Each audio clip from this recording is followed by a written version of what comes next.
So you finally signed up for your first half marathon, but don't know where to start? Today I'm going to tell you how to prepare and recover from your first half marathon. First, we're going to start with where are you going to run and when. You need to find a location that best suits your needs, whether it's flat or hilly or a higher or lower elevation. Make sure you're practicing in the elevation that you will be running in that day. Also, make sure you pick a good day so you have ample time to practice. Also, knowing when, which is the season you will be running, is very important in what you will be wearing the day of. Which leads me into, how are you going to ever prepare for your first half marathon as a beginner?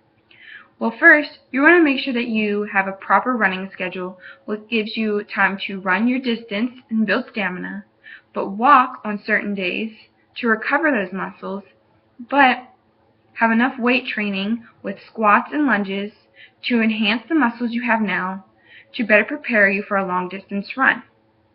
Also, make sure you stretch after every run. I've learned so many lessons from not stretching, and it can cause days of soreness. So walk before you start running and stretch after you run. Make sure the day or week before you're not experiencing any signs of illness such as a cold, nausea, headache, or anything that could affect your run. Nobody knows your body better than you. So make sure that if you don't feel good, that you don't run. It can be a huge morale killer whenever you realize that you've trained so hard but you don't feel good before a run. But the last thing you want to do is not be able to complete the run because you're ill. Also, you want to think about what you're going to wear, eat, and drink weeks before you even run. It's key to practice in what you're going to run in because you don't want to switch up your tennis shoes or the running shorts or even what you eat and drink before. It's good to practice these things because you don't want to shock your body into something different and then not be able to perform to the standard that you were able to a couple weeks ago. Also, I recommend running shoes that are highly flexible and can move with your foot, so that way you have no stiffness in the arch of your foot, which can prevent a better stride, and the heavier the shoe, it actually is harder for you to run. This is from my personal experience. Also, you want to make sure you're eating a balanced diet. You don't want to be eating fast food or anything that's high in fat and calories with simple sugars. This will make it hard for you to complete a race with a full endurance. It'll make you crash at the very beginning and make it almost impossible for you to finish. Also, stay very hydrated. You're not going to want to finish the race feeling weak or sick. Also, the day of the race, you're going to want to make sure that you're confident in everything you do.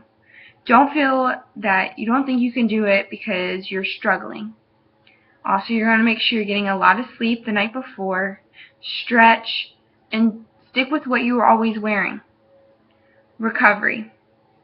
You're going to make sure that the day after, or even the moment after you finish, you're eating something that's substantial.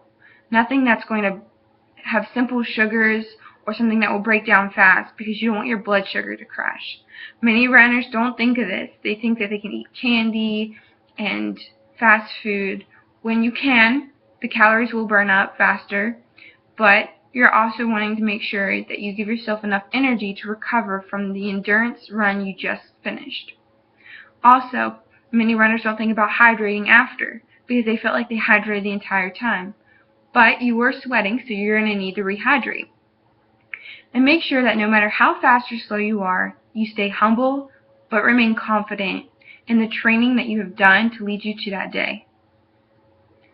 So make sure that you prepare by finding the correct location, finding a good time to where you can prepare, stay hydrated, eat a well-balanced diet, as well as remain confident and know that you can do it.